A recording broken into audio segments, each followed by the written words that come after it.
What's good, y'all? Welcome to the Land Your Bet Sports Betting Show live stream. Got a bunch of y'all in here. What's good, DB? Full Court Ball. Peasy, what's good? G-Bag. Got everybody in here, bro. Appreciate you guys coming in.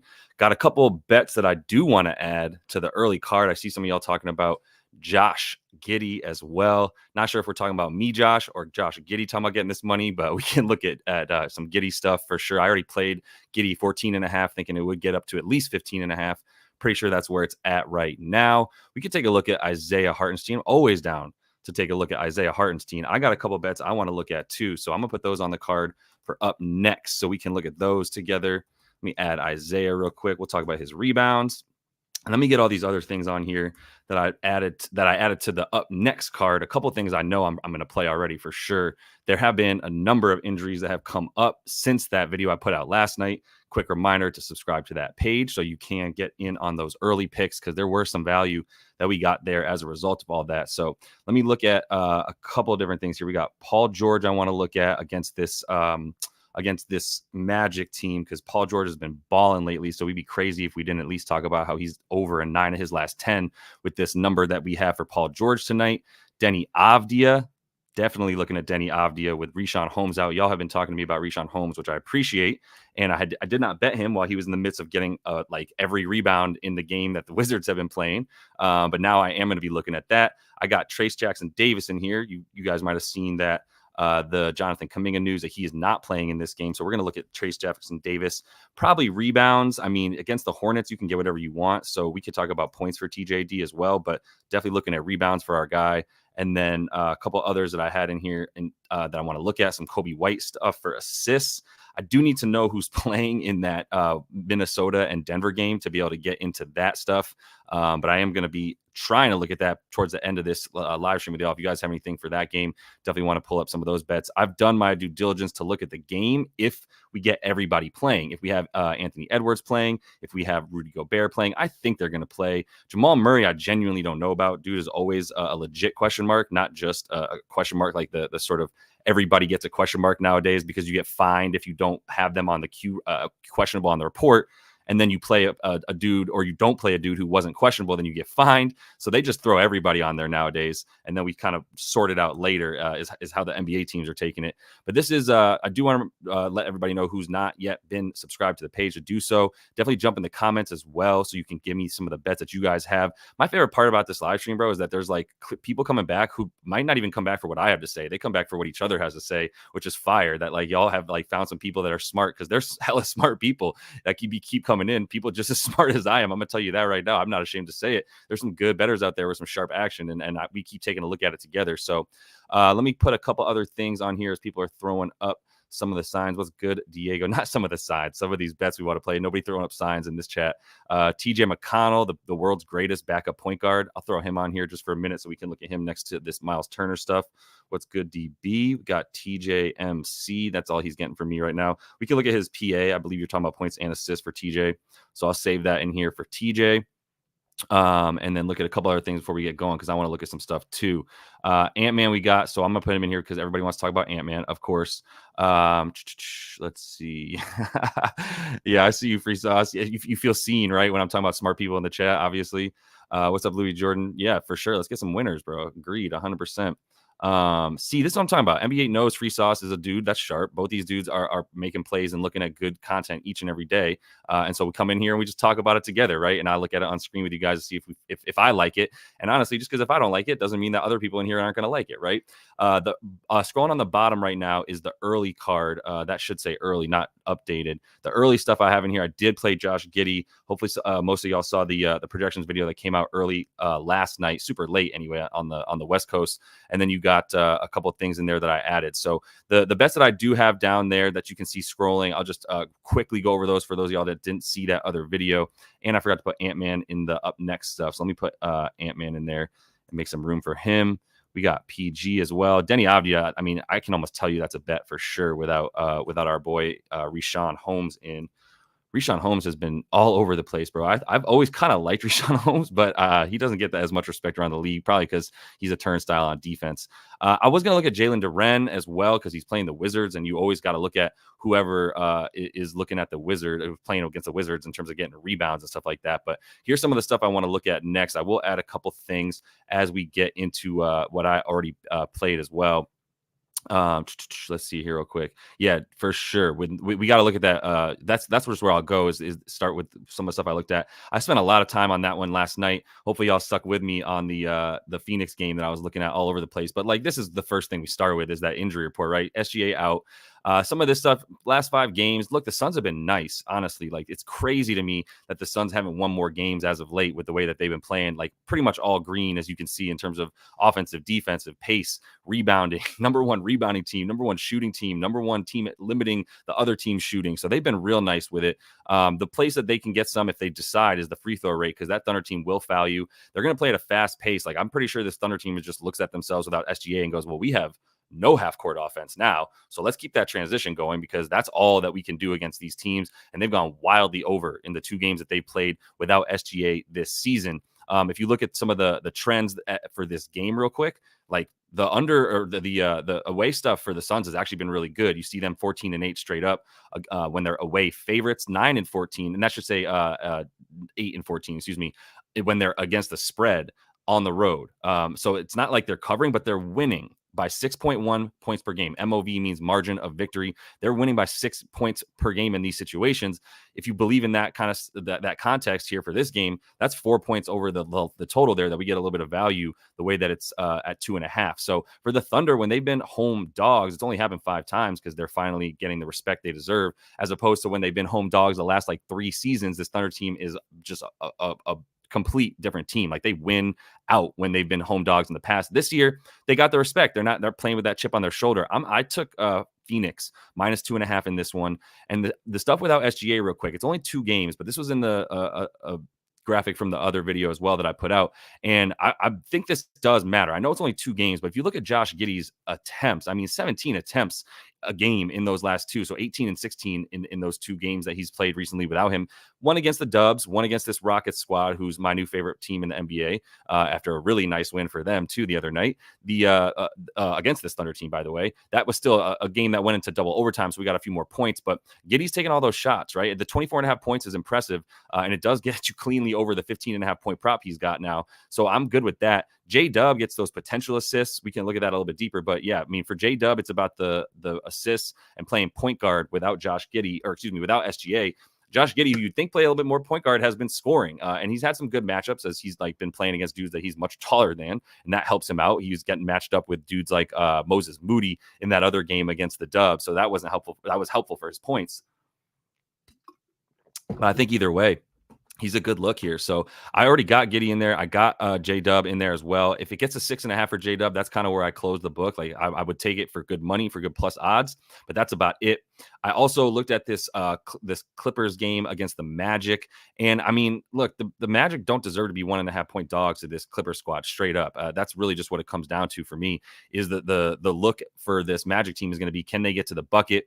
Can they get down low? And I think the answer is 100% yes. So that's why I do like the Clippers to cover in this one. All my slides are messed up here, but I am going to, I did end up putting a half a unit on that. This was a lean for me last night. I got this on the card as well. So I'll make sure it's updated on the card for this Magic team to handle business at home, which is what they do, by the way, at home. And this Clippers team, like, what's there to be impressed by? Now, if the Clippers are going to pull it off, it's going to be because they probably get to the line, to be honest. If they get to the free throw line and they get make their jump shots, then they can keep this thing close, or at least, and they can win. I totally get that. It's a close spread, but I think for the money that we get for the Magic to win on their money line, that's the play. But this is the slide that would make you bet on the Clippers. It's their free throw rate compared to the Magic giving up free throws. It's their ability to shoot from the mid-range, and the Magic being basically the, let's call them a bottom 5 team against the mid-range shot. Like, if you're a good jump shooting team from above the break or from the mid-range, extended mid-range, you can get buckets. And we know that for Kawhi and company, like, that's what they do. They play ISO ball. and they play a decent amount of pick and roll, but mostly ISO ball, and that's exactly where the Magic are going to be the weakest, and above the break, which is where PG scores. So I want to look at Paul George. He's on the upcoming card as well, which I'll bring back up here because I want to see what's up with PG's points. 21.5. He scored a ton of points as of late. That's a bet that I want to look at. And I did take the Lake show, by the way, and I don't think all my stuff gets messed up, bro. I don't know how this happens, but I did take the Lakers at +2.5 here. Look at that green too. I know they played a legit strength of schedule, man. And some of this, like their wins are because they kind of came back and maybe there was some fluky stuff going on. But overall for this squad, like they're on a mission right now. LBJ's missed a couple games. I expect him to play in this one. He is I believe still questionable in this, but that's exactly what I was talking about earlier, where they need to get LBJ on the injury report so that it's not illegal when they actually rule, if they want to rule him out. But a little bit of a tidbit, and don't repeat this to too many people. Hopefully you can just get this and keep it to yourself. If you see Anthony Davis with an injury and it's to his ankle, he's probably playing. If it's to anywhere else, he's probably not playing. But if you want to know a little correlation between LeBron James' injury and LeBron James playing or not playing, when it's his ankle, he's playing. Like LeBron James' ankles can go like that. Like they could basically just be flying flat on the ground, and I don't think he would pull anything because he's not human at all. He's an alien. So like his ankles don't actually turn.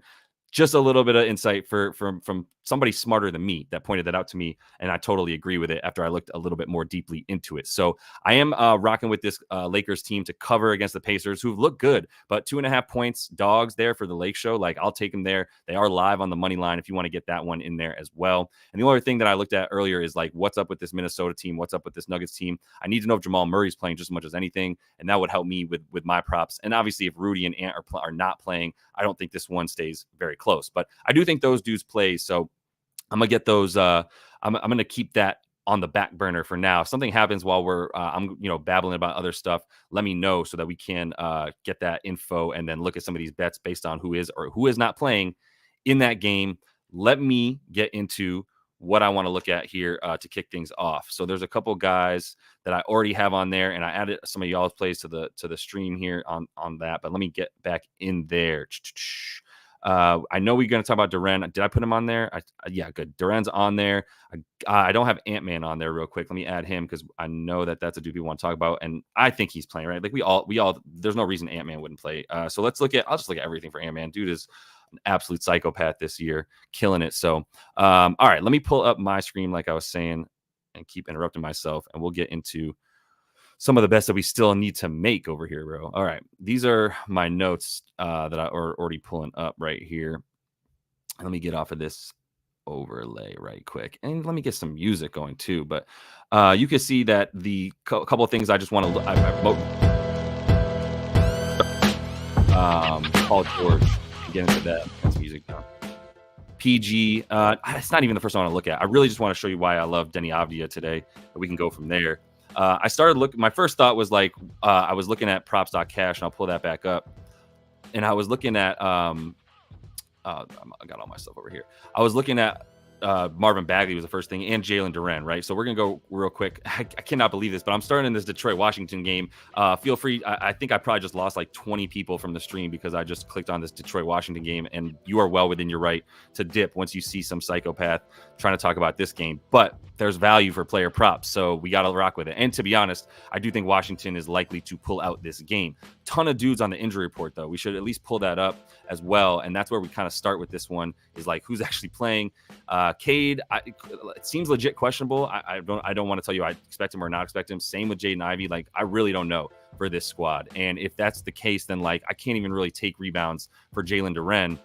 Even if that is a good number against the worst rebounding team in the league. I don't know what kind of game this is going to be at that point without Cade and Jaden Ivey, or Jaden Ivey. Like one of those two dudes out, and this Detroit team is absolutely piss poor. I mean, they're already bad. We know that. But if we look at rebounds for Duren, and I will tell you about the bet that I like. The thing about Duren is he going to get those minutes? Is this going to be a game that he stays in, right? Like these games where they at least kept it close for most of the game, like even with Miami a couple of times, that was when he actually got minutes. And you come in, you lose by 30 to Boston. It's like, whatever. He's not playing in that one. Got a little foul trouble as well, by the way, in that game against Boston, which I don't think will be the case against the Wizards, who do not elicit fouls from other people. But if you look at the minutes difference, right, it really comes down to, was this even a game And did he get into foul trouble? And it's going to be more about, is this a game? I think against the Wizards, it's still a game, but I do think they're very good at -3.5 at this point. I think there's some -4s that you have to take now for this Wizards squad to cover against the Pistons. But for Duren, like, it's the potential rebounds are massive. The actual rebounds, it's tough. It's really, we got to bank on him getting 30 minutes, and then I think we're good to go. But I can't 100% bank on that. So he's a pass for me.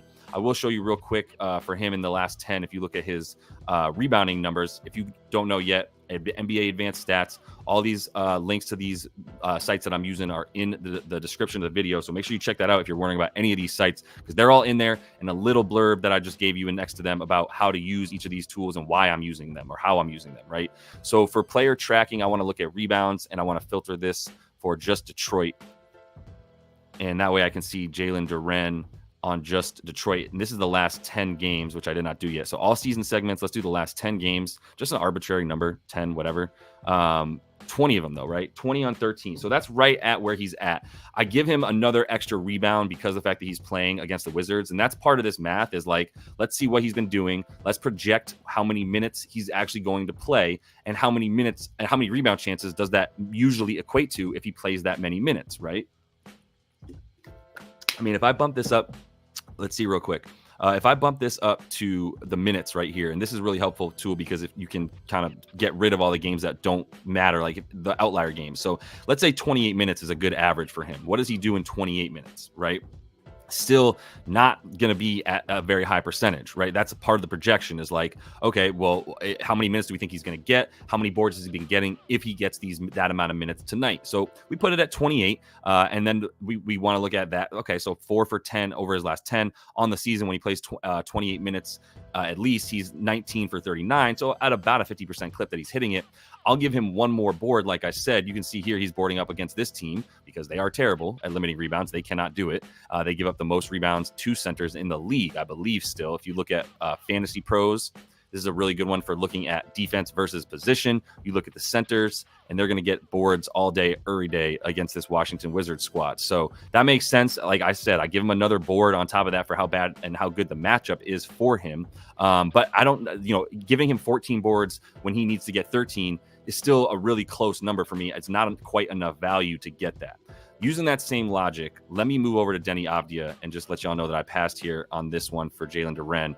And I kind of knew I was already going to pass on Duren, but at least wanted to show you what I was looking at with those numbers and projections that I add, right? And how come I have like an actual confident number that I would project him getting. And my projection for this is based on 28 minutes. I think like 11.5 boards on the 28 minutes is reasonable. Once again, I'll go to the minutes over here, and they're at 28. If I look at the last 10, right, 4 out of 10, averaging 13, right? So that's fine. I'll give him 13 plus the extra board, right, for the good matchup for him in this bad squad.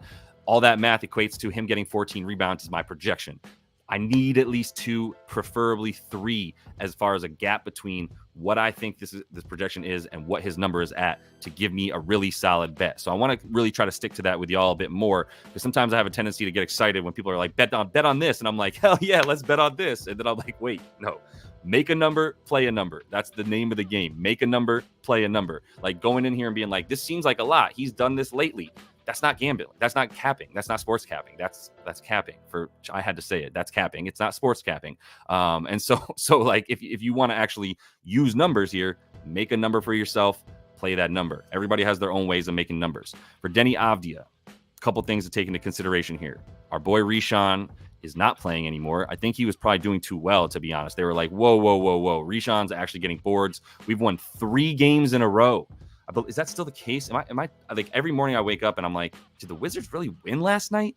Let's do last 10 games and just look at the last 3. Okay, good. They lost to Brooklyn. That's right. Cool. So they won 3 in a row. They even beat Sac in Chicago. And then Chicago comes out and smacks Indiana. If you want to talk about a league that makes no sense sometimes. And they even this game got run up too versus Brooklyn because they don't play any defense at home, which I believe is where this game is at. Let me pull up the Action Network so I can look at all these markets real easy. And if I look at the Pistons Wizards, 227.5. Yeah, we got Pistons at Washington. Washington does not play defense. You want to talk about see what I'm talking about real quick. If you look at, I'll just go to teams and I'll look at this Washington squad. Let me just go to advanced, so I can see the advanced settings and look at what am I trying to look at? Oh yeah, just home, right? So all locations just at home. I must filter that for everybody in the league and see who has the worst defensive rating at home by far, right? 3 points, 2.5 points more per 100 possessions that they're giving up to the opponent than anybody else, including the Poo Hawks defense as well. So that all adds up. But yeah, either way, like for this, for Denny, right? Real quick, just to finish this point, a couple of things that I'm looking at, and I'll just show you the notes that I even took for Denny, right? You talk about the rebound chances the last games without Richaun Holmes. Now Richaun's played, but let's look at Denny in the last 5, right? Obviously, he's done really well here. If we look at without Richaun Holmes as of late as well, which Richaun should be on the injured right up here. I'm going to take him out on props.cash and look at the last 5, right? Like looking pretty good. This is all basically over the last like month and a half almost at this point. But look at the way that these two have basically just split the rebound chances for this team. So I'm going to go back to tracking and look at rebounding and pull up this Wizards team. Which is obviously all the way at the bottom. And then I'm going to see who's been getting the rebound chances for this Washington Wizards squad, who's not the best rebounding team. But either way, that's not the last 5 games. Last 5 games, remember when Daniel Gafford was on this team? Crazy times. 22.5 for our boy, and still getting basically the same amount of rebounds as Denny. And that was partly because he was doing the bulk of the boxing out. You can see like when somebody has like his contested rebound chance percentage is so much better than Denny's. But Denny's not getting contested rebounds when Richaun is in there because he's getting a lot of free looks at that, right? And so that is kind of something you want to be aware of with Denny Avdija is like, okay, some of these numbers are going to be inflated because the dude that is getting more rebounds than him is actually helping him get his rebounds because he's boxing out. And so that's why you always want to look at who's actually getting the rebounds when they're contested versus who's not. Because if Denny Avdija at 17% on a contested rebound percentage means he's not getting contested on these rebounds. They're wide the hell open. He's just getting these easy boards on defense. That's okay because he's playing against this squad right here in the Detroit Pistons, who, for the most part, have the worst effective field goal percentage. They're missing from everywhere. And we can even do true shooting percentage. Easy for me to say. The difference between effective field goal percentage and true shooting percentage is that true shooting percentage takes into account your free throws, right? So if you're shooting a free throw, that's considered a very easy shot. You're not going to get as much. It's not going to help your percentage as much as it is if you shoot from a 3 or from a 2, right? That's effective field goal percentage. So effective field goal percentage does not take into account free throws. True shooting percentage takes into account free throws. What these mean real quick is if you're shooting a 2-pointer, it's easier than making a 3-pointer. So if I shoot a 2-pointer and I go 2 for 5 from 2 and I go 1 for 5 from 3, it's basically the same. That's impacting my effective field goal percentage the same amount because the 3-point shot is harder to make. So missing a 3-point shot doesn't hurt my percentage quite as much. Hope that makes sense. Quick tutorial on those. If you look at who's shooting terribly, Pistons on the season, 4th worst effective. As far as true shooting goes, they're making a few more of their free throws, so they're 6th worst as opposed to 4th worst, right? They're still missing a ton of shots, which means there's rebound chances galore for the other team. If we look at team and we go to tracking, this is something you can do too to see how many rebound chances the other team is giving up, right? So if we look at rebound chances versus this Detroit Pistons squad, we're going to see they probably have hella rebound chances available for the other team, right? Wow. Am I thinking of this wrong? Versus the Pistons, how many rebound chances? I mean, that's a lot. Yeah. I mean, 87.5 rebound chances in a game is a ton. Yeah. So everybody's getting rebound chances against this team. For comparison, just so there's a real big difference, let me go to Phoenix real quick and see, partly because Detroit's playing at such a fast speed, they're going to have way more rebound chances. So for Phoenix, yeah, there's at the top, there's a large number, and then it kind of drops off really fast. This is still around like 80s against the Pistons. So everybody's getting rebound chances against the Pistons. Denny Avdija, with the amount that he's getting, if he's going to have, I mean, he has 18.5 rebound chances with Richaun Holmes in there. If we take him out, I love this number for him. I think he's good to get 11. If you want to take the double-double, some other stuff like that, you're good to go. I'm going to hit Denny Avdija for a full unit. Actually put that in right before we start talking. So I'm kind of cheating because I already knew that I was betting this, but that's how we do. Denny Avdija, we're taking him over 8.5 rebs. I got that for -1. What did I hit that for? Hold up, my bad. I hit that originally. I got an 8.5. I thought minus 111 on FanDuel. I guess it's up to minus 114. So I'll just say minus 114 for y'all. So I'm not dicking you, but FD, I got 1 unit on that for Mr. Avdija. That's going to be on the bottom now. Looking at that. Let me see. I think we should probably get out of this game, right? Like, I don't know why the hell we would still be in this one. Let me get rid of that. And I passed on him. I want to look at a couple things for these early games too, real quick, and see what y'all got in the comments too, so we can see what's up. Yeah, appreciate you. Please do like and subscribe. It helps out a ton. If you're in here and you're getting anything out of it, pretty big deal. For me anyway. Louis Jordan wants to know about Mikal Bridges. We could add him to it. Yeah, I mean, that is a good point too about the Pacers. Like, revenge game makes sense. If anybody's gonna have a chip on their shoulder, it's Tyrese Halliburton, who's the dude who's like basically remembering everybody who got drafted before him, that kind of shit, right? Like, it's a little bit of Draymond to him. So I can see that. My thing is like, they cannot stop free throws. You're talking about the worst free throw defense versus the best free throw offense. Like, I'm going to keep going back to it. LeBron missed last game against the Grizzlies, so he could play in this game against the Pacers, right? So I'm feeling pretty good about that bet at 2.5 points. But if you are going to hit the Pacers, it's close. It's just there. I got the value on the Lakers actually live winning that game on the money line as well. I got it at like a 5-6. Like, honestly, I think they win by 4 or 5 points. So what that means is there's like a 6-point gap between what that projection is for me and what the books have that game at. So I'm going to keep that going. I'll throw Mikal in here. That game is not going to be fun to watch, I don't think. I hate watching the Brooklyn Nets, bro. But and to be honest, I hate watching the Chicago Bulls as well. But I got something for Kobe White in here. So let me add Mikal so we can look at it while we're over there. And the other thing I want to look at real quick is that the Magic and the Clippers right now. Quick reminder, jump in those comments if you are new and want to look at something. And I missed y'all too. So let me get in here real quick. We got Diego who likes Clay. We got Curry. We got Free Sauce who likes Curry. He did go to school in Charlotte. Everybody's from Charlotte. He went to Davidson. His mom's still living out there, dating some weird old fucking rich white guy. It's hella weird out there with the Currys. I don't know if you saw that drama. Yeah, we could talk about Jay Poole. Well, okay, I'm in Washington, so Azana's a loyal follower, bro, and I appreciate you always coming in here with some really good stuff to say. So let's look at that real quick for our guy before I move on, and we'll go from there. All right, let me get this. We'll go scrolling on the bottom and look real quick at Poole. He has been getting a ton of that ball usage for sure. Yeah, you've been getting negative CLV on him. Were you trying to go under on Jay Poole and people kept like coming out from under you? I'm curious about what you got there, but yeah, this is G-Bag talking about Suggs. I was looking at Suggs too, so let me throw him in there next to these Clippers dudes right quick. Where's this Clippers game at? All right, we got Paul George we're looking at. We got Suggs. Yeah, I think Suggs was a good look. I was going to consider his threes. There wasn't that much of a difference. I mean, with Fultz out, that was the first dude I was looking at as well, was Jalen Suggs, who's balling this year for sure. So don't sleep on that. Let's look at Jay Poole real quick before I move on and get out of this, just the toilet bowl that is this game. If we talk about, real quick, you were talking about the points and rebounds for him, yo.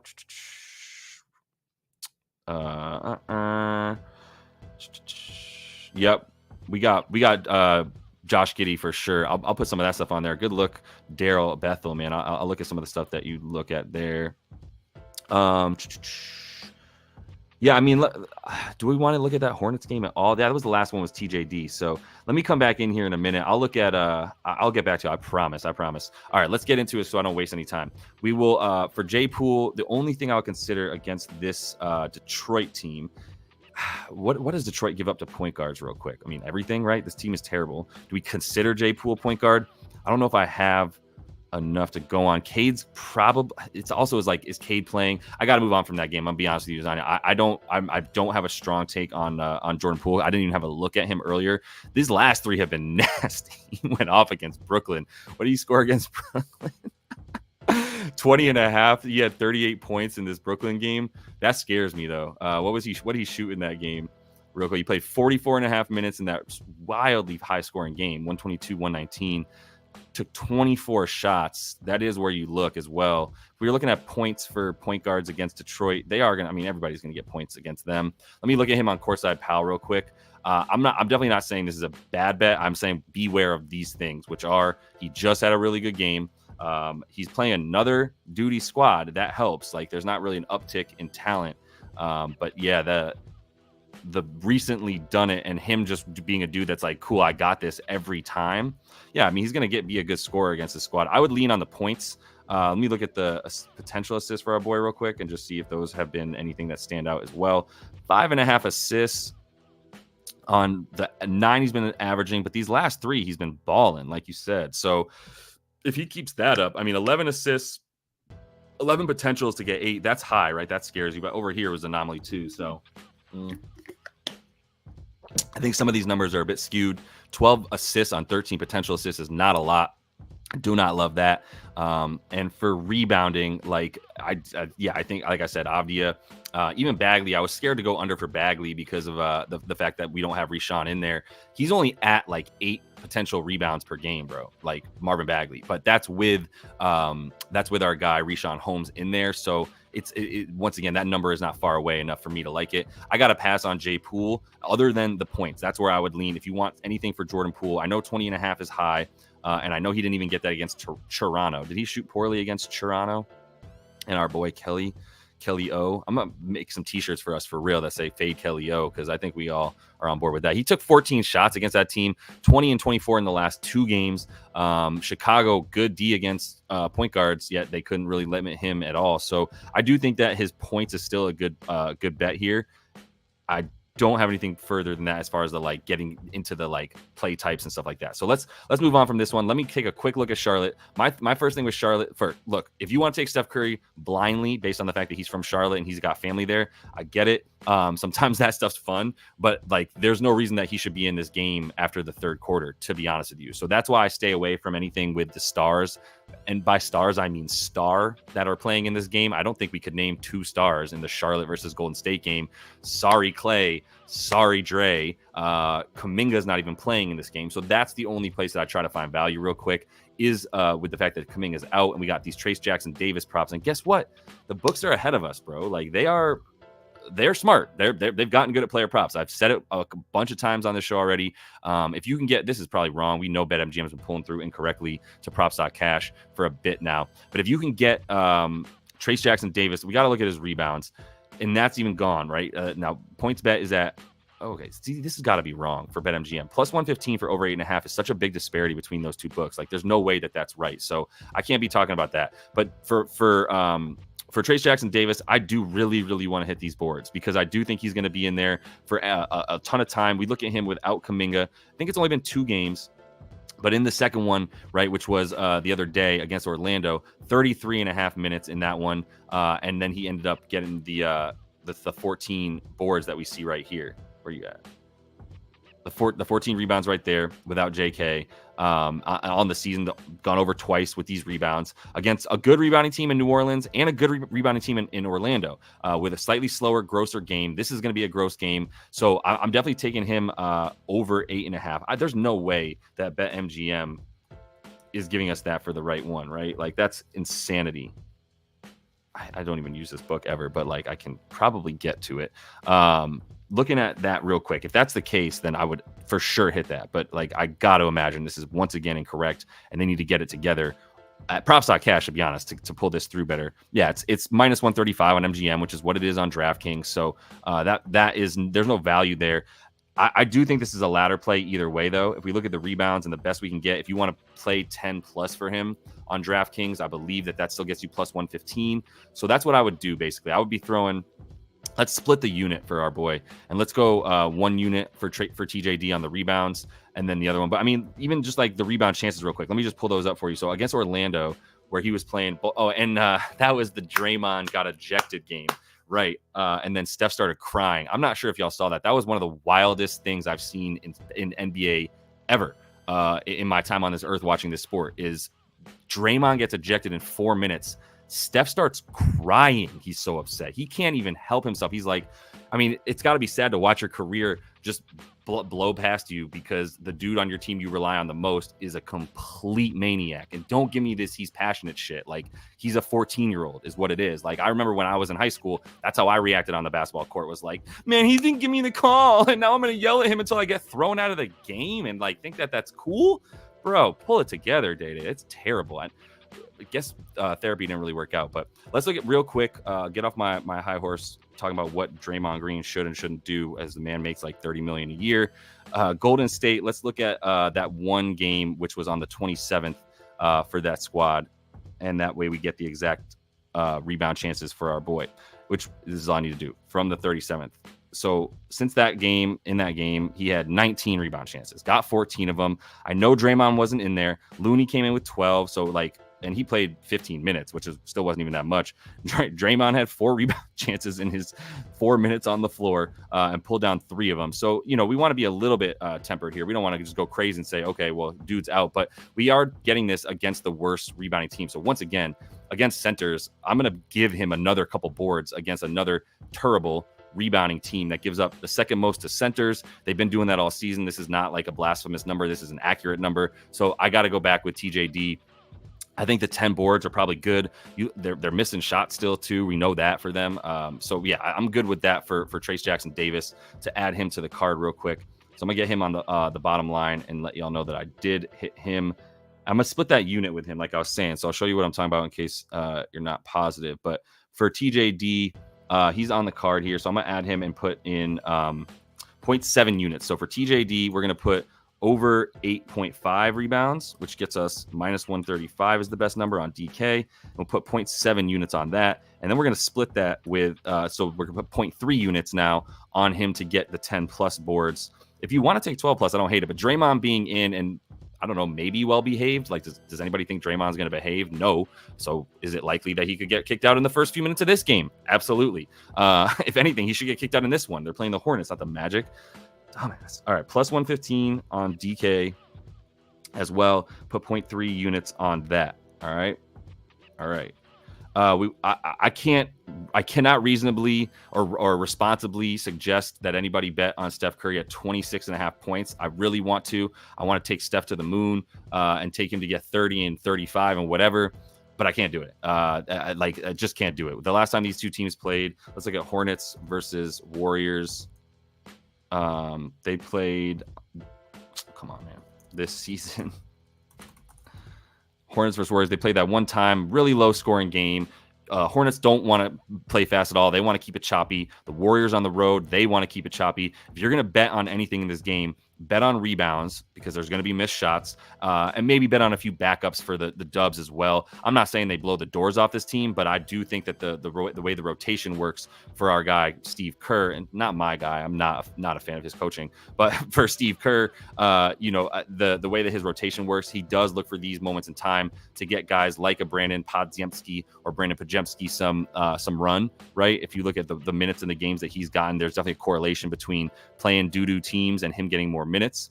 So if, even in these last 5, he's been down a bunch. They played New York, they played Minnesota, they played Miami, they played Orlando. So those were not good games for Brandon Pajemski or like a Moses Moody, who has been eating into his minutes. But nobody's getting minutes for these backups against good squads. If you look at them against bad squads, then that's where they start getting their minutes, right? So I think if you're looking at anything in that game, you take backups. But I'm going to move on to another one here so I can look at Paul George and get into that Magic stuff real quick. I mean, this is where I start with Paul George, and I'm going to get back in the comments, make sure I didn't miss anybody, and update this for y'all too. My bad. TJD we took, and that's the only other thing I looked at. But yeah, we passed on Steph and passed on points is basically what I'm passing on in that game. So let's see here. What else we got? All right, I'm gonna come back to this one because I do want to get through a couple of these. Yeah, and we got Owen talking about Avdija for double. I hear that for sure. I mean, the 10 boards for him is probably the same, right, as what it is for him to get the double. So I feel that. Oh, we got Keitho talking about Karis LeVert in here. He has been someone worth targeting as well. Let me throw him on the card for y'all and take a look at Karis. I'll just put LeVert in here. We're not running out of room. Does he uppercase that V? Karis LeVert, and we'll look at, are you talking about assists? Everybody wants to talk about assists for Karis LeVert. I feel it. I'm with you on it. I get it. But let me finish this Magic game real quick as I keep interrupting myself. So the thing for Paul George, bro, is dude's just been going over this number 9 out of the last 10. That's a number that I can't ignore. And now you can get 20.5 still. See, this is wrong. Minus 118 though. If that's still available at 20.5, this probably keeps going down. I mean, the things I'm looking at for Paul George, just the quick notes that I scribbled, obviously 9 of 10 of his last 10, 11 of his last 15. But the previous 15, he only went over 4 of 15 times. So is this heater coming to an end? Like, where did this heater come from? Has he been doing it with Kawhi? Those are the questions I'm wondering. Let's put Kawhi with Kawhi in here. Yeah, he's been doing this with Kawhi the whole time. Obviously, he's getting tons of minutes. If you look at that over the last 35 minutes a game, putting up 16 shots a game. I do like Paul George if he's going to put up 16 shots. Now, the spikeage comes in terms of the shot attempts comes against decently fast-paced teams, although some of these are pretty slow. So, like, it's almost like on precedence. I do need to feel like I need to hit Paul George to go over in this one. If we look at how he does against the Magic, real quick, in courtside pal, I'm gonna look at that and see how he does with the points specifically. Where he's shooting from. Yeah, I mean, this Orlando defense is nice. So yeah, he's a wing player. But those mid-range shots are what he's taking a ton of as well. And I'll just pull this up real quick. I'll show you more of this later. But this is something that I've been using for these players as well. Some of y'all might recognize these graphs overall. But for Paul George over here, if you look at some of the stuff that I care about for Paul George, and I want to know, can you score in the mid-range? Like, I know I'm going to go down to his stuff here and look at shooting by zone for him real quick, right? So this number right here is going to be the percentile that where he ranks in the NBA, right? So he's in the 65th percentile, meaning he is better than 65%, or he's taking his shots at the rim here at a rate that is 68% of his shots come at the rim. That means he's doing that more often. Or he has a better field goal percentage, rather. Sorry, this is rim field goal percentage. So his rim field goal percentage is 68%, which is better than 65% of the league. That's on the season. And then we do last 10 and last 5, right?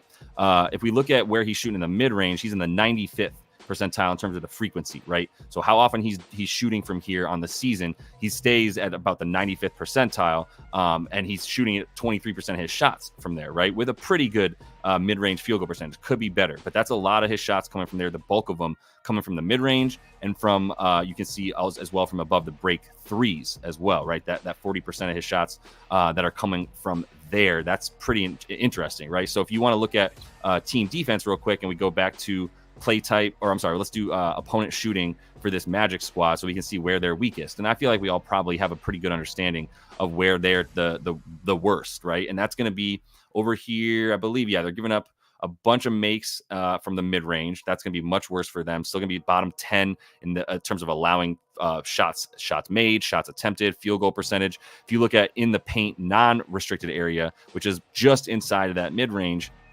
once you get into the paint, this Orlando team becomes a bunch better, right? And he is shooting a lot of his shots in the paint as well, but it's that it's the mid-range shots that I really look for that are like a pretty good reason that you can feel good about him. If we look at down low, like, you don't even get shots off really against Orlando down low, right? Like, they're limiting you. They'll also foul you, which is a huge part of it. But their field goal percentage down low is going to be really good. They're going to not be limited. They're going to be limiting teams that way. So the mid-range and the above the break stuff, where Orlando's been better above the break. So I don't feel like I have much of an edge with Paul George, but I figured somebody might be talking about him with the way that he's been going over so consistently. And some of these teams are good. Some of them are not. Like, let's look. The only good defense that I really respect in here is Minnesota. Chicago, I think, is an over-ass rated defense. Sorry, New Orleans is fire as well. They're a top 5 defense at this point. Minnesota, New Orleans, and that's it. I don't really have any respect for any of these other teams. Chicago, I told you, Atlanta, Portland twice, Philly, and Indy, right? So I think we got to like take that with a grain of salt coming up against this squad.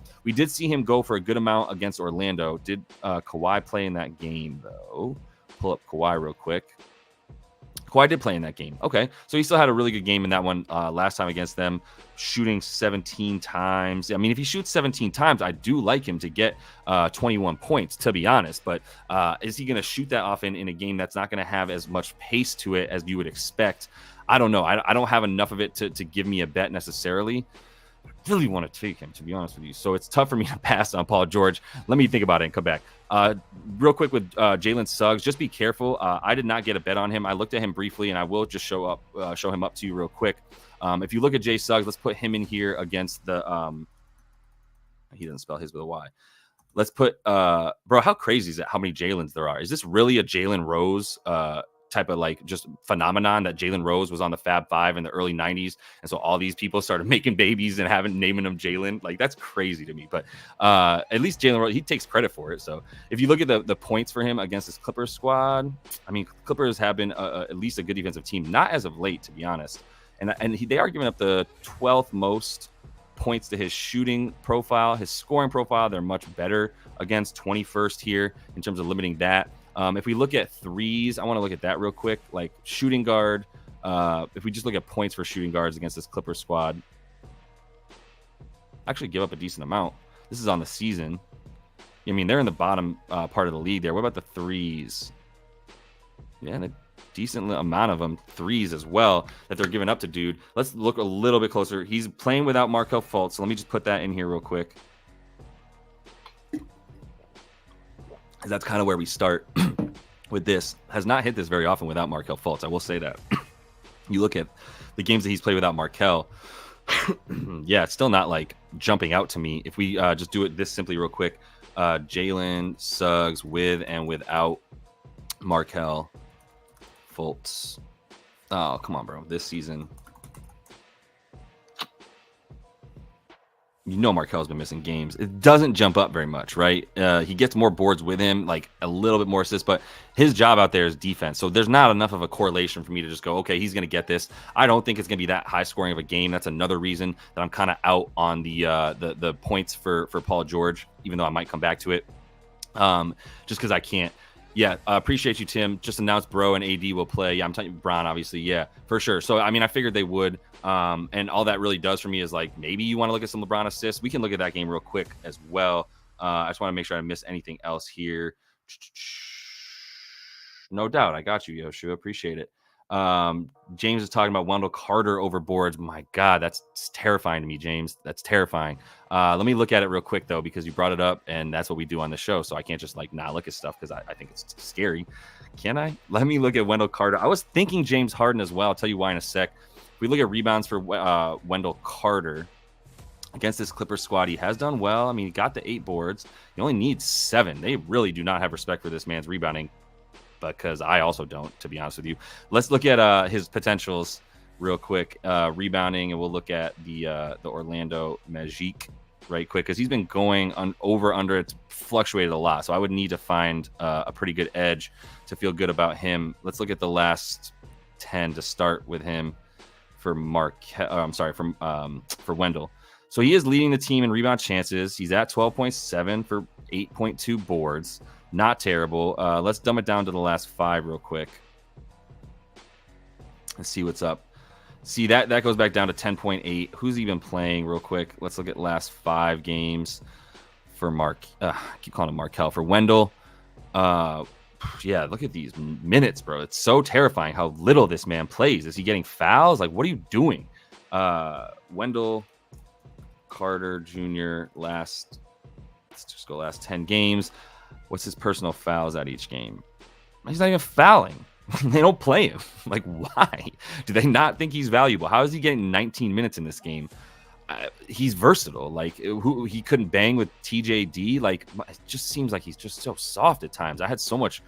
Like, he just turned into a 3-point shooting center for some reason.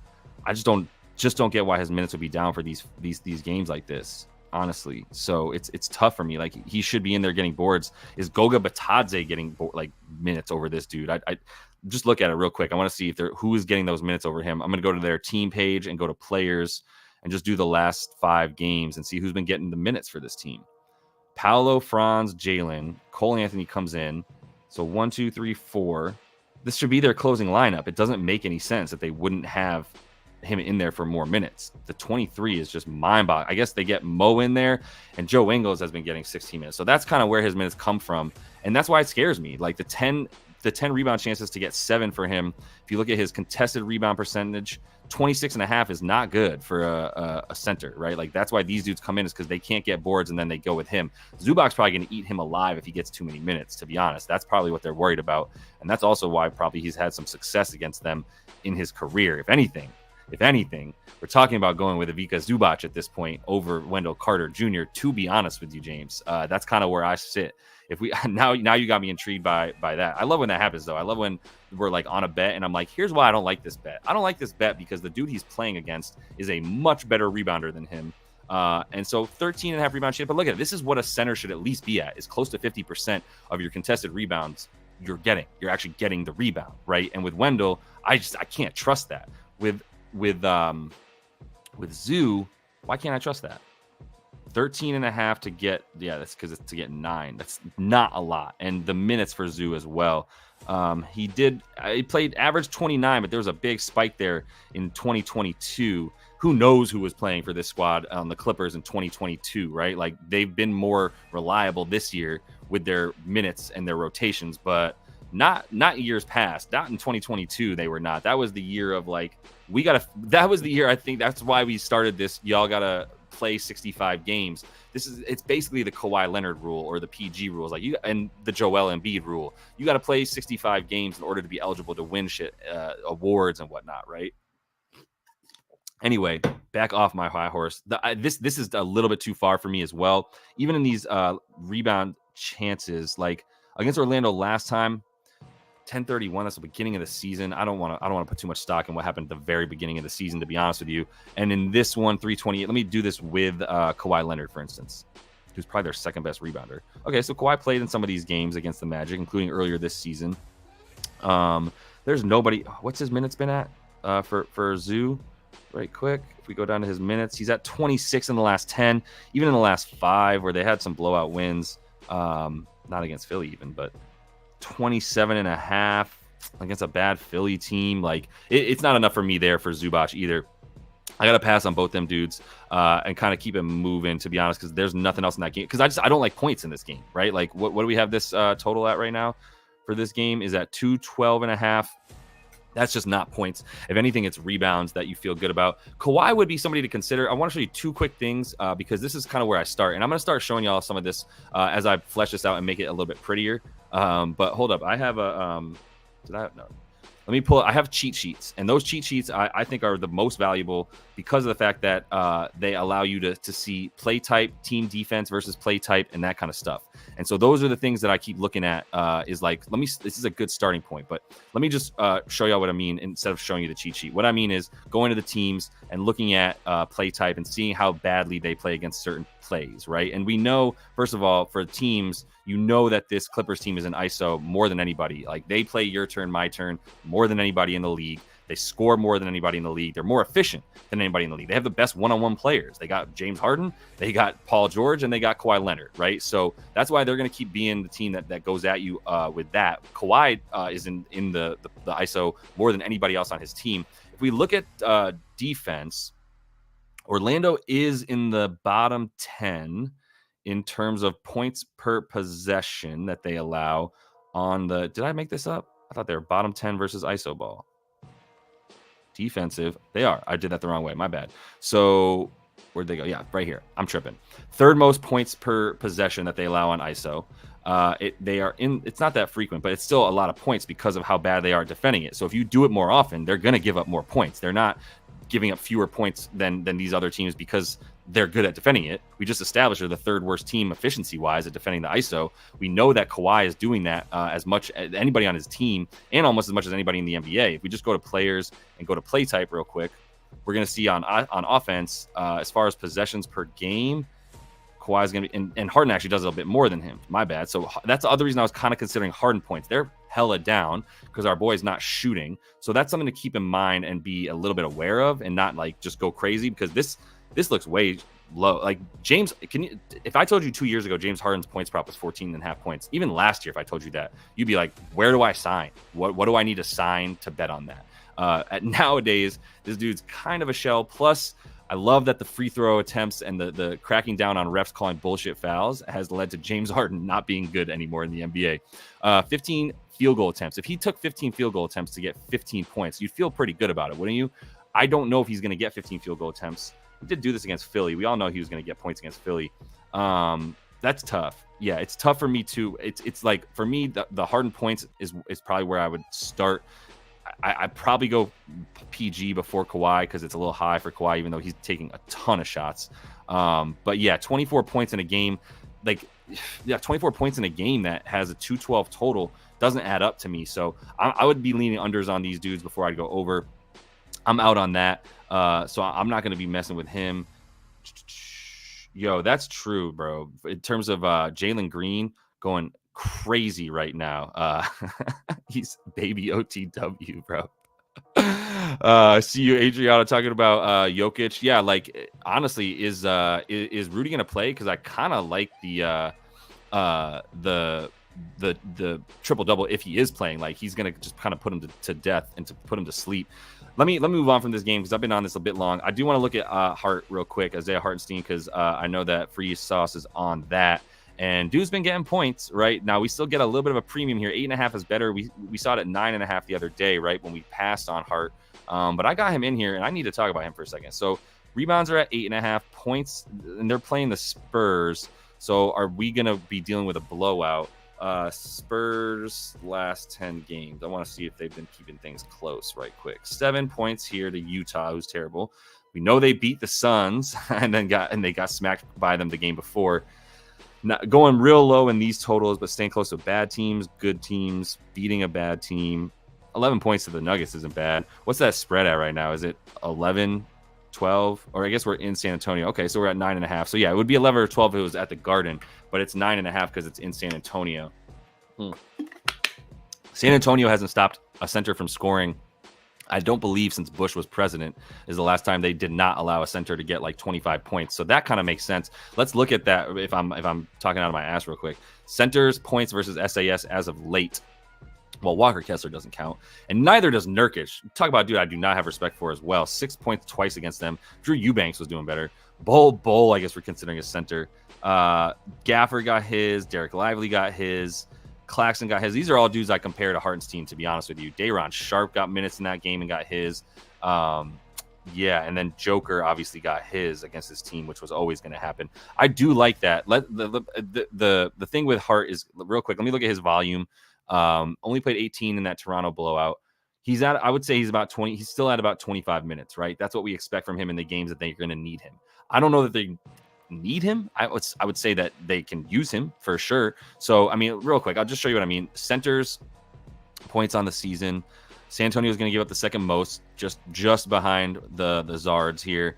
If we even look at the last 7, I'm assuming, it's just bad for them all season. So that probably means that Hartenstein's, because he's the role man. And so that's a big part of what he's going to be doing is getting the role points. He's probably a good look for how bad this team is against centers. Talk about scoring, second most, shooting, where he's shooting from right around the basket. It makes complete sense, bro. I totally get that. The rebounds, we don't need to add. We don't need to get Q and add that, right? We're just going to take him to get the points. What's been the field goal attempts for him as of late as well? 6 and 6, don't love that, but still, like, I do think he's good to hit 5 of 6, honestly, against this team. 10 against these two squads right here, 7. So I think 6 or 7 is probably average for him. You look at these games over here, he was still getting his minutes back up, right? You see these being ramped up 20, 23, 19, 23, and then we get back up above 25 and we stay there. So let's put these minutes up at 25 and see what that does for us in terms of how much more he's hitting. He hasn't played this Spurs team with that amount of minutes.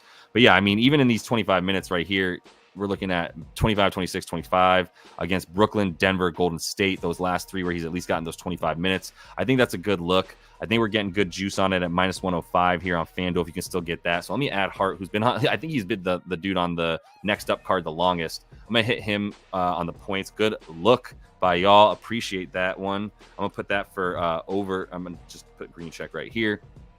We passed on Paul George and Jalen Suggs. Bro, I passed. I hope we'll get back to it later. Okay, cool. So we got that stuff in there. The Knicks. I mean, this is a Knicks fandom show at this point, bro. Like, I think a lot of us are Knicks fans out here. But this is our year, bro. This is our year. The points, you just need to get that for him. Yeah, I'm gonna put him on the bottom line here so that he's scrolling there on the updated card as well. That's our guy. I mean, as far as the roll man stuff, that's what he's doing. That's what he's scoring off. So let me just make sure. I know it's got to be true, but let me just make sure that when I look at team defense and I go to play type and I want to see how they do against the roll man, right? Because I know that's how Hart is getting the bulk of his points when he scores. It's either second chance points or it's put in. Honestly, his second chance points aren't there because he passes it back out. But look at the roll, man. Possessions, most frequent. Pretty bad in terms of allowing points per possession, and this is going to be higher than ball handler stuff, right? If you look at pick and roll ball handler, for example, points per possession, they're going to be giving up way more points because that ball handler shoots way more often, which means the points per possession is a lot better. But they're shooting from further away, right? The ball handler on the pick and roll is shooting from further away, so his points per possession is going to be worse, but his points are going to be higher because it's hella more frequent, right? We just saw the most possessions for a pick and roll man actually shoot. And by the way, this is possessions where they're actually shooting the ball. So let's be very clear that like these are the 24 possessions is not 24 possessions a game. It's 24 possessions that they're shooting the ball. And they miss out. You can see it adds up because the free throw attempts are not a field goal attempt, right? So that's why the 24 possessions, but only 19 field goal attempts is because there's 5 free throw attempts per game off of the roll man stuff against Charlotte. So that's what that for Charlotte on offense. That's why those numbers are what they are. But I want to make clear this is them actually shooting the ball. So for offensive, roll man's getting this is the ball handler, so apologies. The roll man for on offense for this New York squad is not shooting actually as much as you might think, but he also is the only dude that they do that with, and Mitch Rob hasn't been in there when it was a bit more frequent. But yeah, this is offense. I don't give a shit about that. Defensive, let's just look at how the Spurs are defending the roll man. I already told you they give up the most possessions, the most frequent, the highest frequency. They're bad, obviously, points per possession. So that leads to the most points per game to that person. Putting him at the line a decent amount, 10, not too much compared to everybody else, but a decent amount. 11% of the time he's getting to the line. But they're really just giving up layups. So I love Hart for all that reason. I just wanted to show you that one thing real quick. And let's add him to this card right now. My boy iHeart. I like iHeart, by the way. If that's not his nickname, it should be, by the way. So good look on that nickname there, Free Sauce, on top of the good look. Let's give our boy 0.7 units on this. And this is minus 108. Like, I love that number for him to go over 8.5. I imagine this was 7.5 and it just got bumped up, but maybe not. Over 8.5 points for Hartenstein. And I'm going to go minus 108 FD. Minus 108 F Dizzle. And we're gonna put point. I kind of want to put a unit on it. Put 0.7 on it. If I bump that up a unit to a unit, I will let you know in the comments of this video that's gonna be posted on YouTube. So another reminder: jump in the comments, like and subscribe to the page if you would. There's a lot of people in here. Let's get those likes up a bit if we could, please. Appreciate y'all. And then we took Isaiah Hartenstein points. Is there anything? I don't think we had anything else from this game for real. Bro, that's facts. How do you not get 15 points and 15 attempts? If anybody could do it, it's James Harden. I assure you. I'm assuming that's what you're talking about. Zion's got a couple more in here too. You got Fox over in that game against Dallas. Yeah, that's true. That's a really good look. That's a really, really good look. And I like the reasoning that you have there, which is we just saw him basically do this, but then he didn't get the chance to, right? Because that game turned into a complete blowout because the Kings didn't even score 100 points. So let me throw D Fox on there because I want to look at that with you. I might have to take out a couple guys. The ones that we passed on, I'm going to move on to a different card real quick. Passed on. All right. Let's take a look at what we were just talking about here. Passed on these. Add that banner. All right. So now I'm putting in D Fox right quick. I'm going to look at PA as well, like you were talking about. That's a really good look. I love when a dude comes really close to doing what he should be doing, and then it's just a blowout. And now we come back, and we got the Kangs at home again, and it's a good spot for them to get some of that revenge at the very least. And when the Kings are supposed to lose is when they win, and when they're supposed to win is when they lose. You already know. So let me get into that because, yeah, I don't think we had anything else for that. Oh my God, we got to go back to McBride. He did me dirty last time, bro. He did me so wrong. But if this is going to and it was in part because they did not blow out. Who was it? Was it like the Pistons or somebody? I know it was somebody they should have blown out and they didn't. And that was frustrating. Do we have, we got Miles points up here, 16.5, fam. But look at that fluctuation, right? Like that's what scares me about this dude is that like, I just don't know. Is he gonna take those shots, bro? He might play the whole game. That's also facts.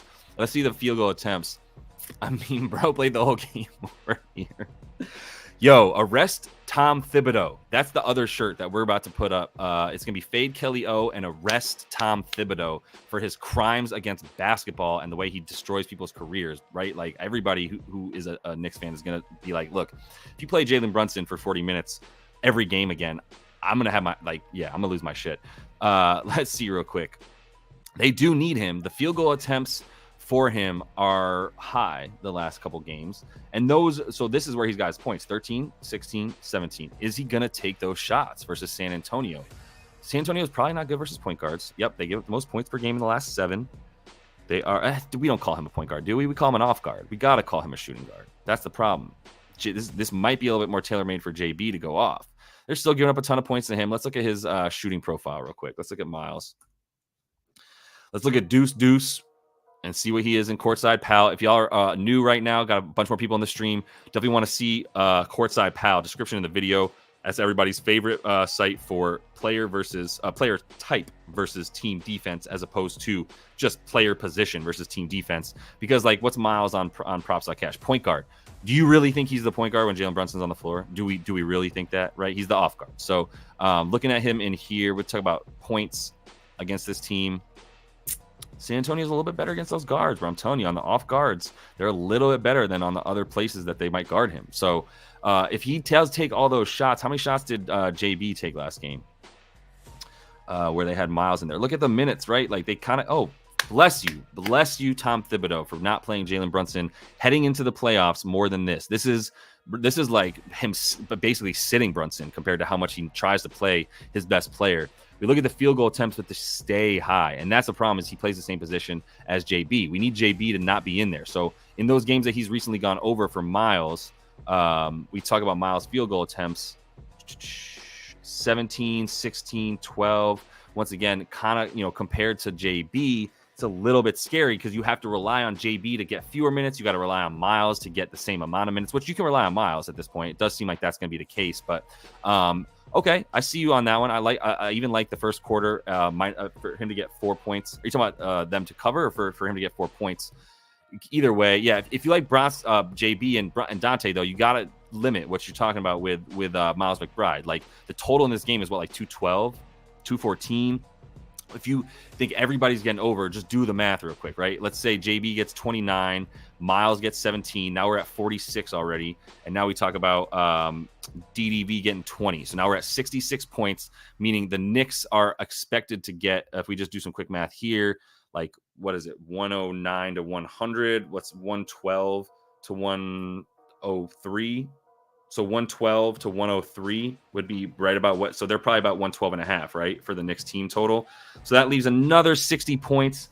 I feel you. If we talk about another 55 points for Miles after that, between he and Josh Hart and Hartenstein, I can understand that. I can get that logic for him. That's not totally off for Miles.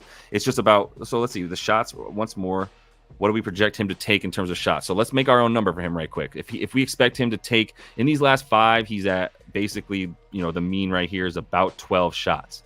So if you think Miles is going to take 12 to 13 shots, then do you think he's really going to make 12 to 13 shots, make 6 of them, gets you to, let's say 2 of them are threes. Let's say he's at about 14 points right there, right? Not really getting to the free throw line.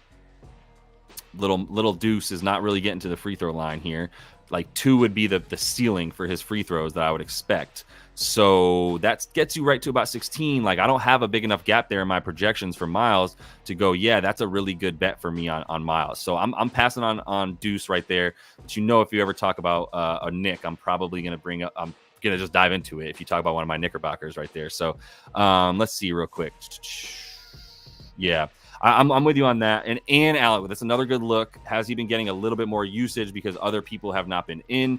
Another thing, I need to put this down. I mean, I have it in writing for myself, but I need to put it in a way that's presentable to y'all so you can see some of the cheat sheet stuff that I'm talking about, where I look at player position or team defense, all that stuff, and then also things to look at, like what are we looking for when we pull up these games and these numbers. So if we look at the injury report right quick, Alec Burks still questionable.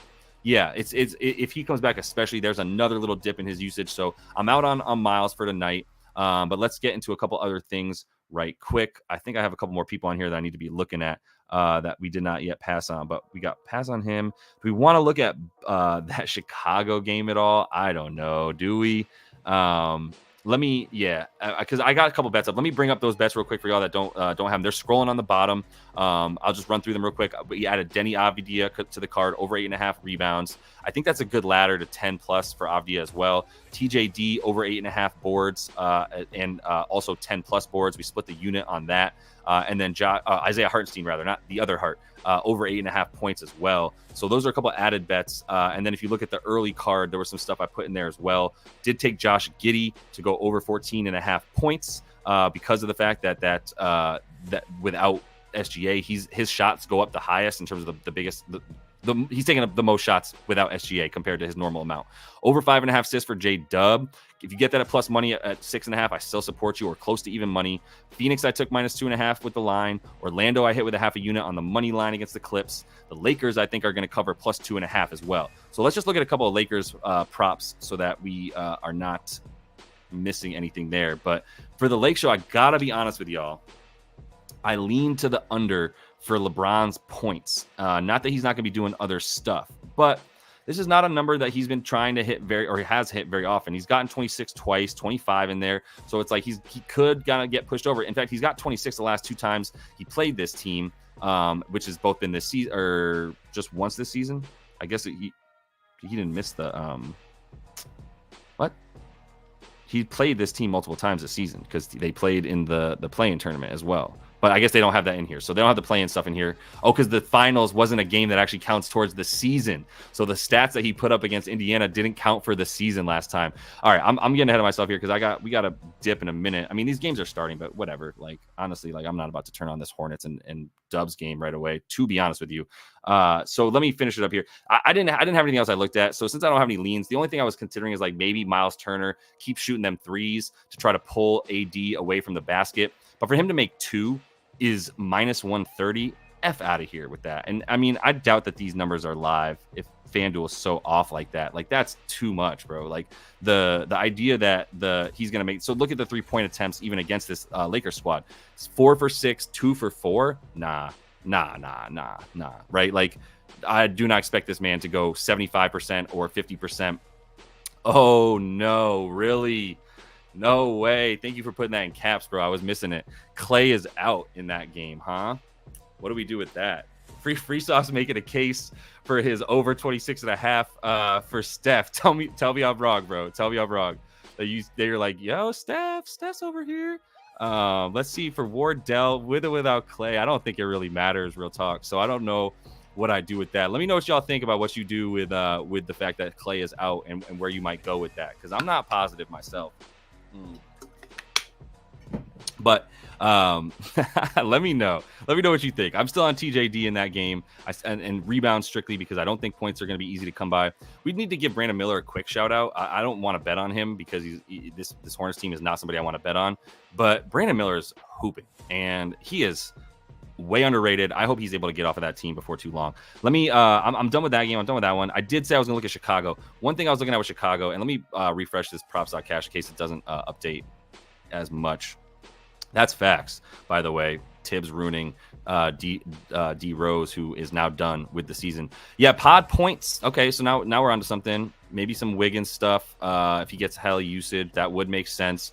Pods is in there as well. All right, let's do this real quick. Let's do it. Let's do it. Let's look at some of these players. Let's look at Podziemski with and without Clay this season. Only 3 games without Clay. He jumps up 5 minutes, jumps up with the boards just because he's in. It's mostly because he's in, right? He's not taking Clay's shots. He doesn't go up in the shots. Doesn't really seem like there's a good correlation there. Let me keep this one up though, so I can go back to it real easy. Just come over here and let's do this for our boy Wiggs. Not my boy, but let's do this for Andrew Wiggins. Okay, so Clay's only missed 3 games. Not going to be a huge sample size. 2 more minutes for our boy. I wonder if Kuminga went up. Well, Moses Moody, no. They don't have this team is so depleted, bro. I know Kuminga's not playing. I want to see if he was the one getting some usage or minutes. Yeah, he jumped up 10 minutes in those 2 games without Clay. I would have loved to attack some Kuminga props if we had them, but we do not. 6 more points and 10 more minutes. That is a pretty good number. That's a per 36 of like 18 and a half points more without Clay per 36 that he would get. So that is a really good per 36 number. Let's see. Yeah, I don't have much for that. I can't see who would actually get a little bit more usage. Like Kuminga was the dude that I would have banked on. Maybe Pods comes in a little bit more now, but I'm not sure I can bank on that. There's only a 3-game sample size. My thought was the same as what Kerr was thinking. Like he probably just wanted to get somebody in there that he trusted. So full court ball, I appreciate the shout. Not sure if I'm gonna feel as good about that. I might feel better about Wiggs. For Pods, if I was going to put him in there, I mean, let's just assume he gets more minutes, right? So let's look at Pajemski real quick. There might be something with the idea that if he's getting the minutes, because we see these minutes die right here, right? Has Wiggins been turning it on? Wait, is this true, Zana? He's been turning on a bit more. Yeah, that's for sure. Let's look at him without Clay, but Clay's only missed those 3 games, so that's not going to really help us. Like I said, Clay was taking a good amount of shots. Clay had been hot too, by the way. He was going over a bunch. This was at about 15, 16 and a half points for all those low props too. So he jumped all the way up to 19 and a half against this squad. Are they worse specifically against shooting guards? Are the Hornets here? If we look on the season, not really. Yeah, not really. Are they bad against spot up shooters? Let's look at that real quick. Team play type. We got spot ups, defensive possessions that they're giving up spot up shots. Charlotte's not. Yeah, Charlotte's giving up oh no, that's the second most spot ups. Okay, yeah. So I'm assuming this is part of what people are looking at here. When you look at like how this team does against spot up shooters, it is not good. It is very bad. Yeah, that is a good look. The thing is for this Dubs team, if we go to play type, we go to spot ups, we filter this. This is on the NBA Advanced Stats page for GS Dub, and we filter spot up. Actually, I forgot. This is crazy that Jonathan Kuminga was getting more spot up possessions per game than Klay Thompson. Pods is second. We get some Moses Moody in there. Do we have Moses Moody props up? That would be a wild pull if we could get some Moses Moody stuff. Are we crazy for that? He's also spotting up about the same amount, but Pods has a lower point total right now for worse money. So Moody got bumped up. They're giving the most 3-ball makes over the last 5 games. Yeah, it's a good look for Charlotte there, Diego, talking about them giving up looks for sure. I do want to look at that Utah-Houston game. I think that's going to be the last game I look at for real. So I'm going to have to take a look at that one before I do anything else. And I want to look at D-Fox. All right, so let me get off of this. My suggestion for those of you looking for somebody to bet on in this game, now that Clay is out, it's still not Steph Curry, unfortunately. It's still not. In fact, this prop might go up to like 27.5 if they can get to the books get to it in the next couple minutes before this game tips off.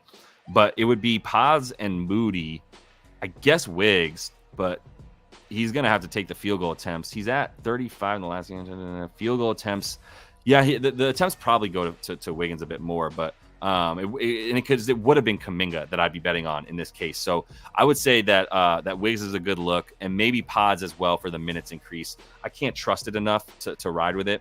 I do want to look at these other games real quick. So let me get D White in here. We got Kobe White, D Fox, and there was one more thing I wanted to look at before I forget. Oh yeah, Houston. I'm just gonna look at Houston and Utah because shouldn't Houston just blow them out again? And shouldn't that continue to be super high scoring? I really want to play an over in that game. But let me, and nobody asked about Kobe White assists, so y'all don't care about that. Let's just look at the Kings right quick. Although there are some assists to go under if you like it. Brooklyn, this is one of the cheat sheet things I look at. Brooklyn does not allow assists to damn near anybody. If you look at point guard assists on the season, Brooklyn's going to be 1, 2, 3, 4, 5, 5th best, right? If you look at assists in general on the season, we'll go back over here to general.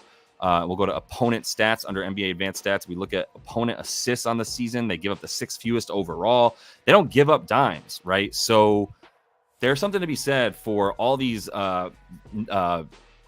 Bulls who have assist props at 4.5, 5.5. Desumu's at 4.5.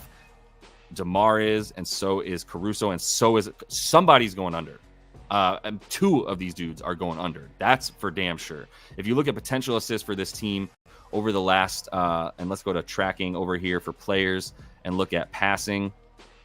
And let's just do the last 5 games since like Kobe White's been back and everybody in their backcourt has been playing. And we go to Chicago,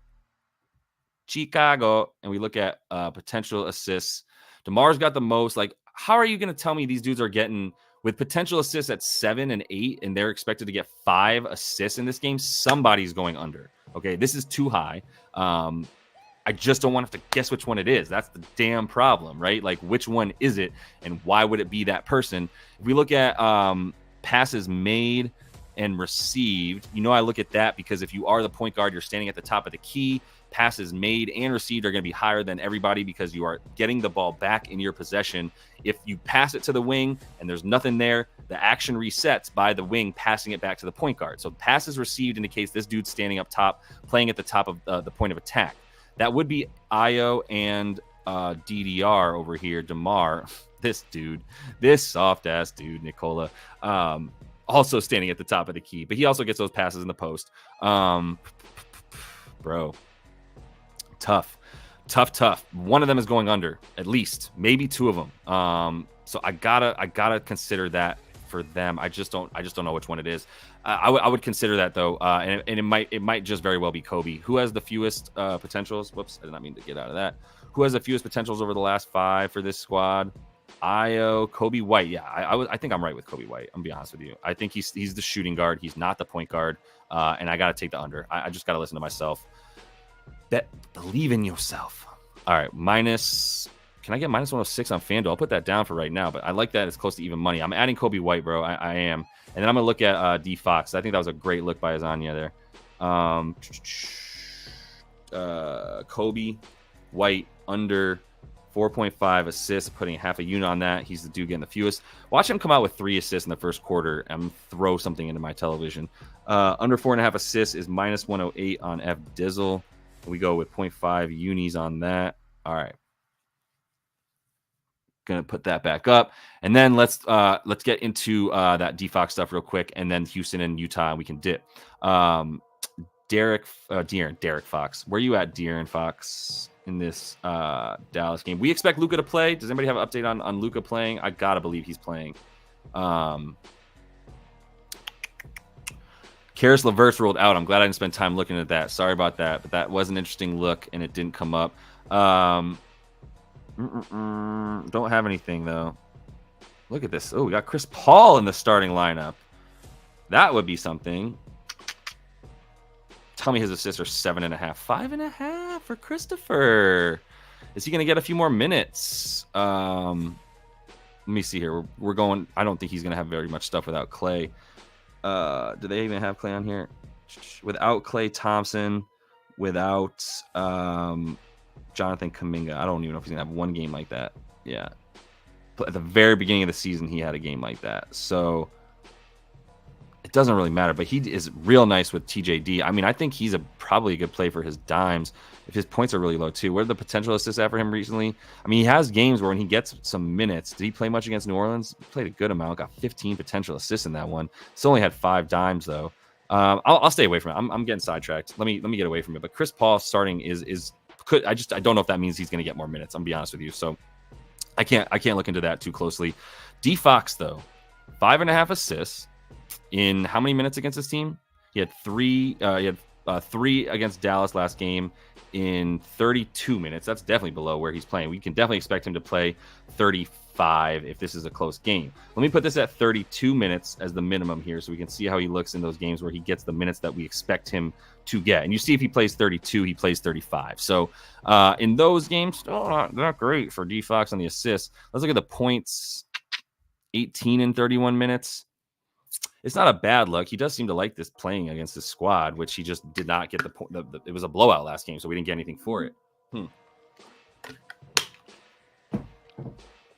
For those of y'all jumping in, All the bets are at the bottom there. Scrolling along, if you missed anything from the prior show, some stuff that we put in the early card and then added here together. Shout out a couple of y'all with the Hartenstein bet coming in. I know a couple of y'all said that. Free Sauce said it first, but a couple of y'all said it. And a couple other things too, including, well, I like Denny Avdija and I like TJD and I like Kobe White. Did I add Kobe? I believe I did put him in there. Yeah. Okay. So we got Kobe White added. So yeah, make sure y'all check those out. Scrolling along the bottom. Do subscribe to that page. Appreciate it if you would. Got the early videos coming out. Doing another one tonight. You know how it goes. Going to have another early projections video tonight where I'm looking at the key stuff for each game. All right. Yo, Nick Richards was a good look at. Actually like him as rebounds for Nick Richards. If you're looking at that game against a team that is a terrible rebounding. Well, no, the Dubs are a good rebounding team, but they don't have a center. And they will give up rebounds to centers. Am I right about that? I'm pretty sure they've been giving up rebounds to centers on the season. Maybe they've been a little bit better than I give them credit for. I just think of this team as short, and so they're not good against centers, but they're not that bad. I should give them a little bit more credit. They are getting boards against centers, especially once Draymond came back and just started fouling everybody and whatever he does, blah, blah, blah. So, yeah, I think Nick Richards isn't a bad bet, but I don't bet on Nick Richards unless I bet unders because I also don't have much respect for that dude. No doubt, bro. I'm gonna get on it. I promise. Don't just stay on me about it. All good. Like, yeah, keep talking about it because, like, we got a really good community of people in here, bro. Like, y'all are some sharp dudes, and I really, really appreciate that. And the ladies, for any of y'all that are in here, because I know Dr. Risha is in here, hella, and she knows what she's talking about. For D Fox, it's high, fam. That's the only thing. Is like this scares me. Does he do better at home? I thought there was something to that. Let me pull that up real quick with D Fox. Nope, don't even know how to spell it. Dictionary. D Aaron Fox. I actually know how to spell Aaron. At home and on the road this season. No doubt, Abdul. I know, or Adriana, excuse me. I know some of y'all got to go, but appreciate y'all jumping in here. We're gonna be back with a live stream tomorrow, by the way. Before everybody dips, tomorrow at 2:30 p.m. Eastern. Gonna be doing another one of these for that slate tomorrow on Saturday, and that projections video tonight with any bets that I place. I'll get in there, but. Let me get this. Yeah. So just make sure that you know that for tomorrow. I should have put that up as a banner as well, which is live stream Saturday, 2:30 p.m. Eastern, so that y'all can come back for that. So I'll keep that up just for anybody that's about to dip anyway, because I know people got stuff to do. We've been doing this for a minute now. It's Fox at home and on the road. Oh, I need to put stats. De'Aaron Fox. And this will be one of the last ones because I do want to look at that Houston-Utah game. If any of y'all are interested in Houston and Utah, I'm going to be looking at some stuff in there in just 1 second. Okay, I was completely wrong. He's better on the road this season. In 32 games he's played, he's got 3 more points on the road than he does at home. I do think that matters once you get into this point of the season. You got 32 games in each location.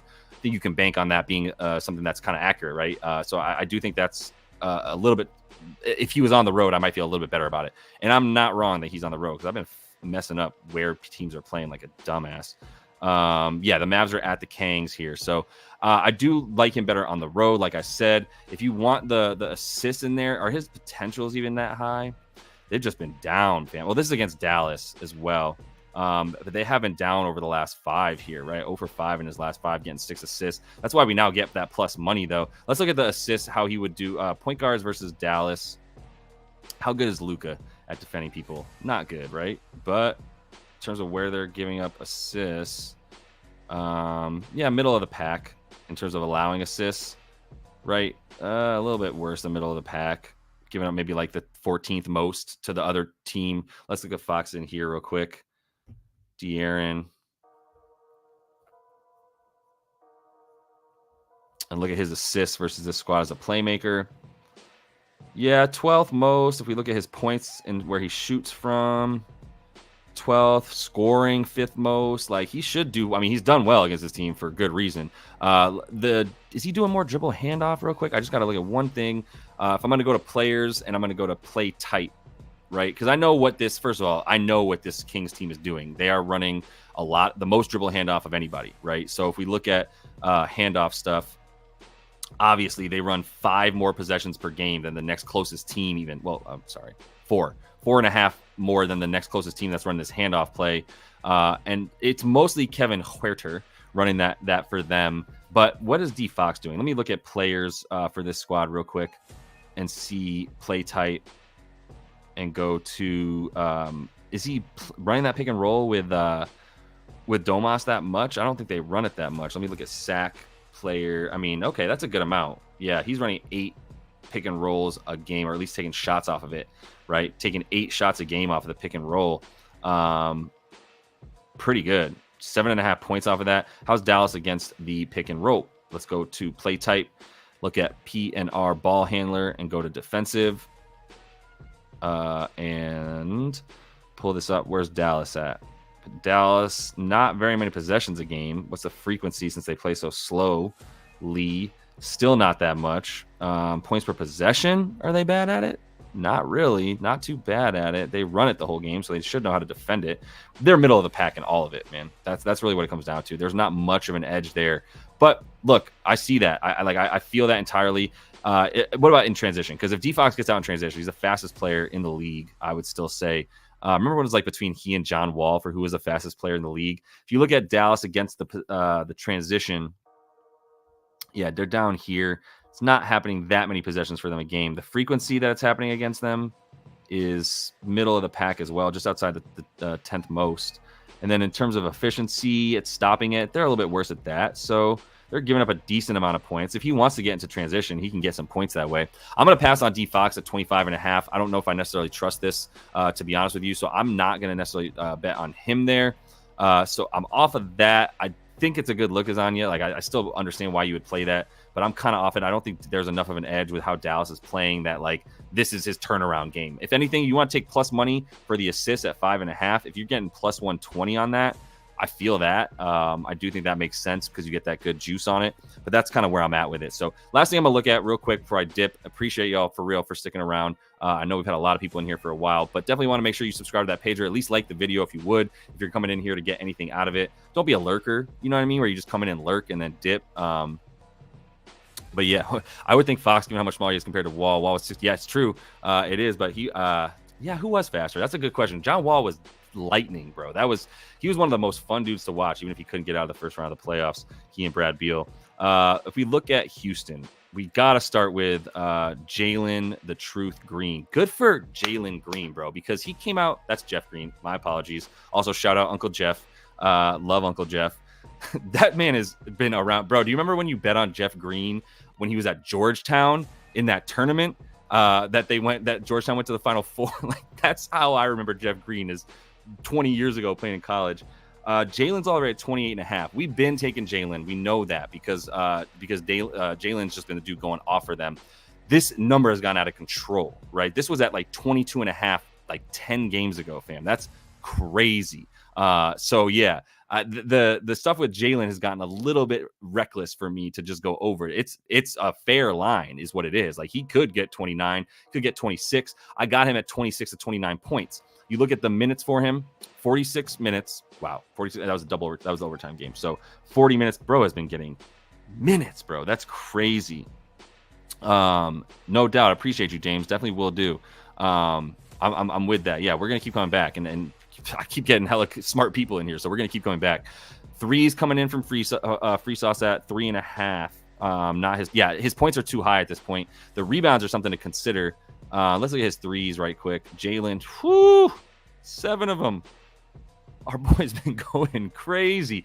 We're talking about this Utah defense, right? Where is Utah weakest from? Let's look at that right quick. Let's look at opponent shooting for Utah. Come on, meow.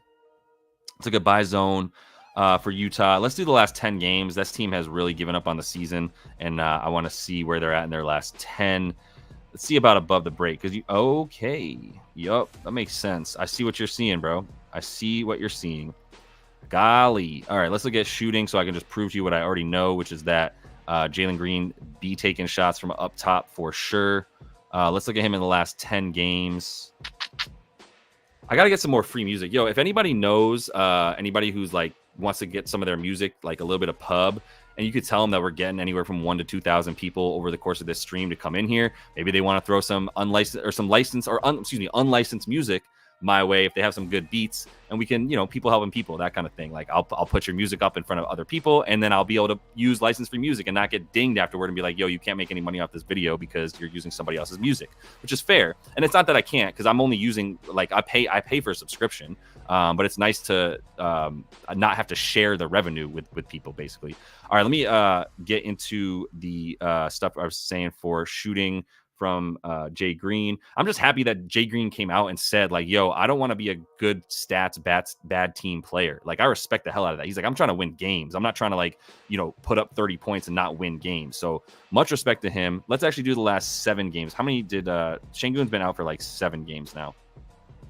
And that's been the iteration. Actually, it's 8 because they won eight in a row now, right? That's crazy, dog. They're trying to overtake the Dubs.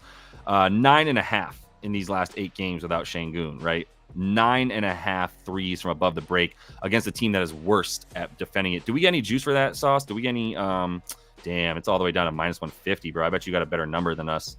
So we would need him to hit 5, and that's where you kind of lose me for real. Even at, what do we say his 3-point attempts were at? 10 3-pointers. Making 5 of them is crazy, bro. Four of them is right on, and they're just eating up that juice and making it minus 150. That's not cool. Like, fuck these books, bro. That's terrible. I can't do it at that juice. I can't. It's a really good look in a really good bet, but that not hit him needing to make 50% of his threes is stupid. I can't get down with that.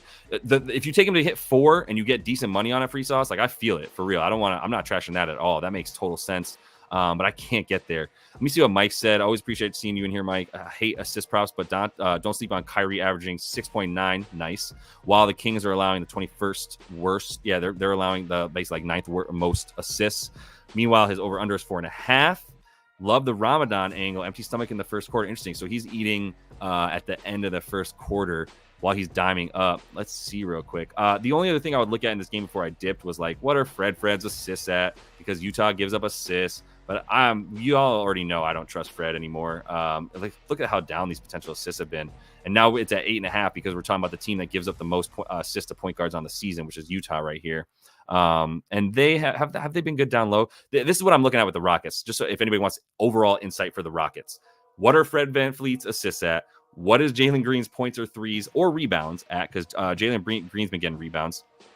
And what is how good is the other team at defending down low? Because when they're not good, then I'm taking Amin Thompson, who's just shooting everything from on the break or on the block and right down low. Like, he's on the dunker spot now.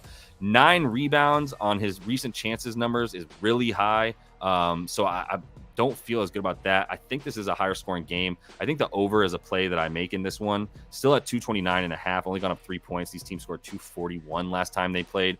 So I think I'm on some of that stuff. I got a dip, and I know y'all got stuff to do too. So we're gonna close up shop after I actually look at one more thing, because I know somebody brought up John Collins rebounds. Has John Collins been getting rebounds? Lauri Markkanen is back. He's been playing a lot more. What are his points at? That's criminal, is it not? 22.5 points against this team. Like, I almost took him at 21.5 the other day, and then I missed out on it. 22.5 seems low for Lauri. I mean, I'm gonna be looking at this before I make these bets. I just got to get some bets in, so I'll at least look at this real quick, since I'm here anyway with y'all. For John Collins, the thing is with he's getting more points is what John Collins is getting. Golly, really, John Collins. Field goal attempts. Wow, not even taking that many. He's getting to the free throw line.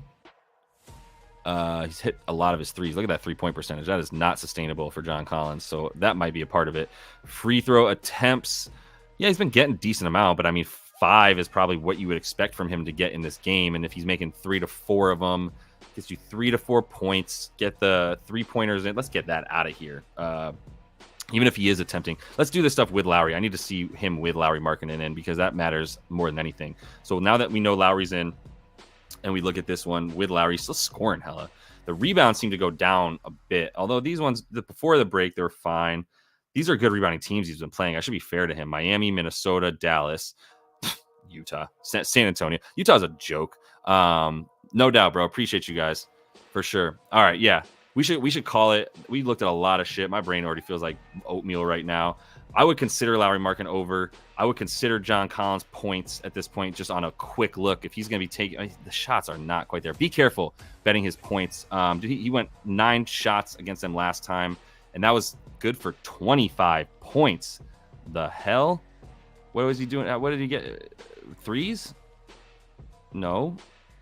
Threes against them. He hit. He did hit both his threes. He went 2 for 2 from deep. So he hit 2 threes, and he got to the line 10 times. That's what it was. And you know Houston's down to foul. They stay fouling. They give up the like 4th most free throws to the other team. So I would put. I'm gonna update this card right now. I'm gonna look at it a little bit closely. Update this card and get this out to y'all. Appreciate everybody. Check that out tomorrow, 2:30 p.m. You can see that we're going to be back in here. So come through and kick it. I'm going to have a projections video out tonight as well. Definitely check back for the video here. That's going to have the pinned comments with the updated bets that I finally make, including the ones we just added to the card. Appreciate you guys. I'm going to get working on that Discord as well because I want to get in there for the playoffs. I want to get that rolling as soon as I can and get some more of this stuff on the daily. Like, I don't want to just limit it to the stream. I want us to kind of keep this conversation going. So appreciate everybody. Come back tonight and tomorrow. And until I see you next, happy betting.